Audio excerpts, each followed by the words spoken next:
Salut à tous, j'espère que vous allez bien, c'est Romain et on se retrouve aujourd'hui pour la traditionnelle vidéo sur le dossier Lionel Messi qui est victime, on peut le dire, d'une ultra médiatisation absolument extraordinaire comme rarement on en a vu, avec une course aux informations, à la désinformation aussi pour faire du like, du clic, du flux évidemment de personnes sur les réseaux sociaux et tout ça.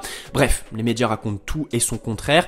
Qui a réellement des informations? On en vient même à aller chercher des infos sur le trafic aérien, les avions et tout ça. Perso, ça m'intéresse absolument pas, je me voyais pas faire une vidéo résumant toutes les informations sur le trafic aérien parce que c'est sûr que le trafic aérien a jamais été aussi exposé de toute son histoire, je pense.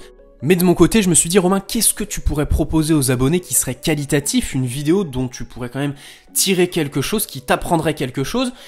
Et j'en suis venu à une conclusion, une fameuse phrase, savoir c'est bien. En l'occurrence, personnellement, je ne sais rien, j'ai rien à vous partager, j'ai aucune information, donc je me suis pas éternisé là-dessus. Par contre, comprendre c'est mieux. Et je me suis dit, qu'est-ce qu'il y a à comprendre dans toutes ces informations qui sortent en ce moment? J'ai lu tous les articles qui sont sortis au sujet de Lionel Messi et les fameuses négociations. Il y a trois mots qui sont sortis dans chacun des articles. Droit à l'image. Voilà, c'est ce qui aurait ralenti, éternisé, même si le mot est fort, les négociations entre Lionel Messi et le PSG. C'est une partie importante des négociations d'un transfert dans le foot. Alors aujourd'hui, si Messi, pour répondre à la question de la vidéo sans développer, a mis plus de temps que prévu pour arriver au PSG, c'est d'abord... Au début, c'était une histoire de commission pour son père au niveau du deal. Ensuite, c'était les primes, les clauses évidemment, parce qu'on rappelle qu'il touche 25 millions d'euros et ça monte à 35 avec les primes, donc il y a 10 millions de primes à négocier. C'est très compliqué et surtout, ça prend du temps. Et enfin, les droits à l'image, que je vais développer dans cette vidéo.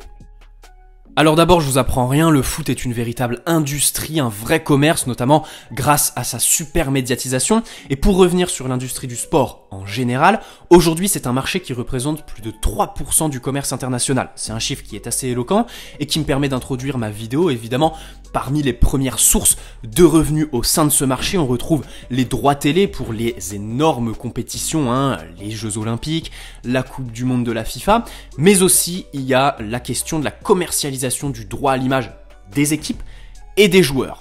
Alors d'abord, c'est quoi l'image d'un joueur? Je dirais que c'est conditionné par plusieurs facteurs bien évidemment. D'abord, son niveau de notoriété, puisque tu peux commercialiser ton image, c'est là qu'arrivera la notion de droit à l'image et sa commercialisation, à partir d'un certain niveau de notoriété. Si tu dégages rien, si t'as aucun rayonnement, si personne te regarde, tu ne peux pas commercialiser, proposer ton image à des marques, des associations ou un club sportif tout simplement. Ensuite, il y a la question des valeurs.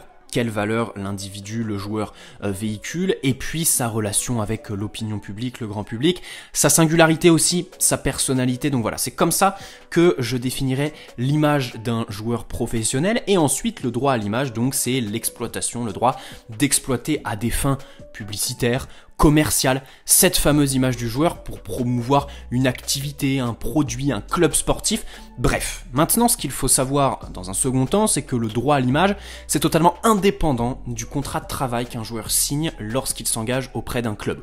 Lionel Messi par exemple va signer un contrat avec le PSG. Là, on parle du contrat de travail avec d'un côté le PSG qui va verser de l'argent chaque mois à Lionel Messi et en échange, en contrepartie, Messi devra par exemple se présenter à l'entraînement tous les matins évidemment.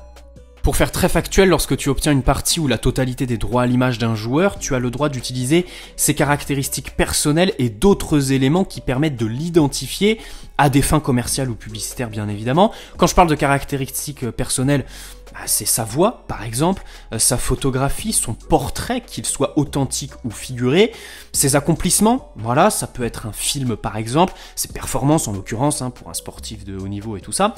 Donc voilà, alors pour faire encore une fois très concret, tu peux l'utiliser à la télévision, tu peux faire du direct, du différé, tu peux l'utiliser à la radio par exemple, tu peux l'enregistrer sous forme audio ou vidéo, tu peux même faire des films, des images, ça après voilà, tu te mets d'accord avec lui évidemment, et tu obtiens aussi le droit d'utiliser son nom, son portrait comme je le disais, son autographe, son histoire aussi et ses réalisations. Alors pour un sportif, ce sera évidemment ses performances ou alors un film par exemple. Donc la première chose à comprendre, c'est que lorsqu'un joueur négocie un contrat avec un club, il y a d'abord le contrat de travail et indépendamment à tout ça, les droits à l'image sont négociés. Pour prendre l'exemple très concret de Lionel Messi, Mediapart révélait en janvier 2018 au travers des documents Football Leaks que sur les 71 millions d'euros que le FC Barcelone lui versait à annuellement, il y en avait environ une dizaine qui concernaient ces droits à l'image, soit 15% de la rémunération de Lionel Messi au FC Barcelone concernait l'exploitation de ces droits à l'image pour le Barça. Et pour faire un peu plus récent, traiter de l'actualité, vous le savez tous, le contrat de Lionel Messi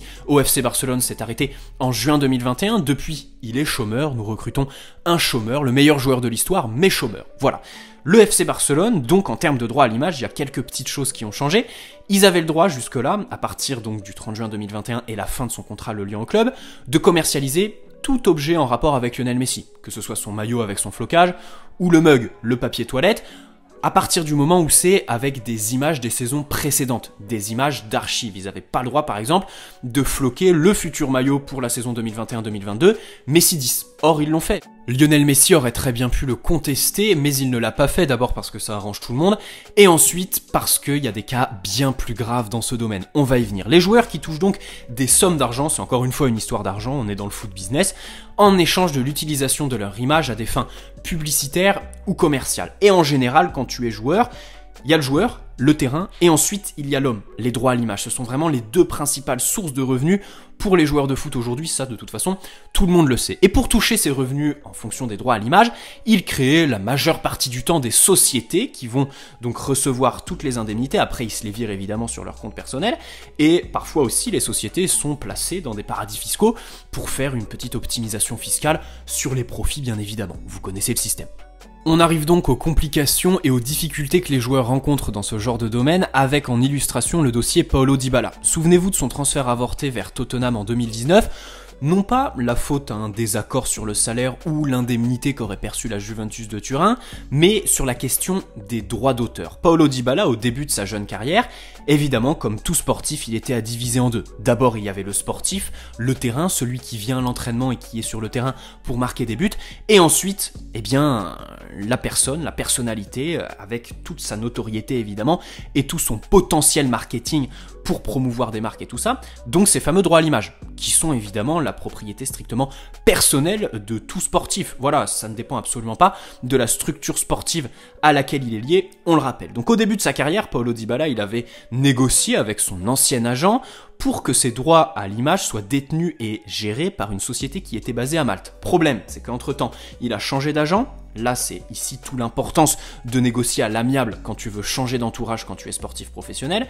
Et puis, il y a aussi la dimension du changement, entre le début de sa carrière et 2019. Paulo Dybala était un tout autre homme, il y avait un tout autre potentiel marketing et en termes de business, et surtout des conflits d'intérêts qui sont nés, bien sûr. Donc, dans le cadre de son transfert à Tottenham, cette fameuse société maltaise qui détenait ses droits à l'image demandait une quarantaine de millions d'euros sur l'ensemble du contrat pour que Tottenham puisse utiliser l'image de son potentiel futur joueur. Voilà pourquoi le deal a capoté, mais il y a plein d'autres dossiers comme ça, on pourrait les énumérer, la vidéo ferait 20 minutes. Je voulais juste aussi m'arrêter sur le dossier N'Golo Kanté. C'est un petit peu plus personnel et on en revient à la question de l'entourage, surtout au début de ta carrière. C'est vraiment très important quand on est sportif, s'entourer en termes de conseillers, d'agents et surtout d'avocats, puisqu'en juillet 2017, Kanté, il a voulu se séparer à l'amiable, donc il a proposé des dédommagements, sûrement des indemnités, à son ancien conseiller en images qui s'appelle Noari Chiari. Et tout ça a fini en justice quand Kanté a porté plainte pour escroquerie, tentative d'escroquerie, abus de confiance et exercice illégal de la profession d'agent sportif. C'est assez lourd,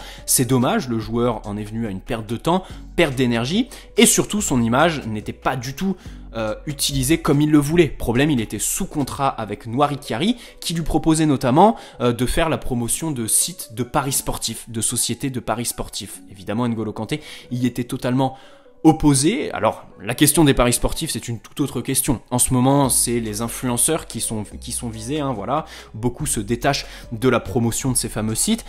Eh bien, sachez qu'il y a aussi, évidemment, ils sont aussi implantés dans les réseaux foot, puisque pour les agents, bien sûr, les commissions sont bien plus importantes qu'un site lambda. Voilà pour les dossiers un peu épineux, les petites difficultés que les joueurs peuvent rencontrer. J'espère qu'on a fait un petit tour des droits à l'image. Je voulais vous partager tout simplement comme ça ce que j'ai appris au travers de mes recherches depuis 1 ou 2 jours concernant le dossier Lionel Messi, les droits à l'image, développer tout ça. Sachez qu'en France, pour utiliser l'image d'un sportif, c'est encadré légalement, ça a aussi été assoupli en termes de fiscalité. En effet, jusque-là, en France, les contrats des sportifs professionnels contenaient le salaire, les primes, alors pour les footballeurs, les primes au nombre de buts par exemple, et les sommes qu'ils touchaient en fonction de l'utilisation de leur droit à l'image. Sachez que tous ces facteurs étaient imposés de la même manière, c'est-à-dire que ce soit le salaire ou les 200 € que tu verses à un petit jeune pour l'utilisation de son image, tu payes autant d'impôts, tu as les mêmes charges. Or, depuis une loi qui a été votée en mars 2017, eh bien les sommes que tu verses pour les droits à l'image, elles ont été allégées en termes d'impôts, en termes de charges. Tout ça pourquoi? Pour renforcer la compétitivité et l'attractivité surtout des clubs français. Ça permet une optimisation, on va dire, en termes de concurrence avec les autres pays d'Europe, ça t'aide pour attirer les joueurs bien évidemment, puisqu'ils payent moins d'impôts, moins de charges sur les sommes qui leur sont données pour l'utilisation de leur image. Évidemment, pour tout ce qui est salaire et primes, rien ne bouge. Voilà, ça contribue aussi à la différenciation entre le salaire et ce que les joueurs touchent pour l'utilisation de leur droit à l'image, parce qu'il y a certains avocats qui le disent, un footballeur, il a deux métiers. D'abord, il a le côté sportif professionnel, se rendre à l'entraînement tous les matins, et de l'autre côté, tout ce qui est marketing, business, l'utilisation de son image. C'est avant tout les deux premières sources de revenus des footballeurs. Voilà. Et sachez aussi qu'en France, un joueur reçoit donc une rémunération supplémentaire pour l'utilisation de ses droits à l'image, une rémunération qui est versée par son club par exemple, mais attention, elle ne peut pas excéder 30% de la rémunération brute totale du joueur. Voilà, pour le cas de Lionel Messi au FC Barcelone, il touchait 15% de sa rémunération totale pour ses droits à l'image, eh bien il pourra toujours continuer en France. C'était l'objet de, on va dire, l'étendue de ces négociations qui ont bien abouti au moment où je referme cette vidéo. Le père de Lionel Messi a confirmé officiellement qu'il va s'engager au PSG ce mardi ou ce mercredi, conférence de presse, visite médicale et tout ça. Préparez-vous, ça va arriver. De mon côté, la vidéo analyse traditionnelle, dès que c'est officiel, elle sort, elle est toute prête, elle est en non répertorié. Et je voulais juste faire une petite vidéo qui ne parle absolument pas de Lionel Messi, on ne parle que de lui en ce moment. Je voulais juste vous proposer quelque chose d'assez original. Comme je le disais en début de vidéo, j'espère que vous quitterez cette vidéo en ayant appris quelque chose. Évidemment, vous étiez au courant de plein de choses là, dans cette vidéo, mais voilà, j'espère vous avoir apporté un petit complément. C'est pour ça que c'est assez compliqué, que les négociations ont été allongées concernant Lionel Messi. Allez, n'hésitez pas à poser un petit like si cette vidéo vous a plu, s'il y a d'autres sujets de ce style qui vous intéressent, dont vous voulez que j'en fasse une vidéo, n'hésitez pas à me faire part de vos idées dans l'espace commentaire, parce que moi ça me plaît. Ces vidéos de ce style, qui sont un peu juridiques et tout ça, ça me plaît. Allez, très bonne soirée à tous, allez Paris, vive Lionel Messi, profitez parce que c'est un moment de foot absolument historique. Ciao.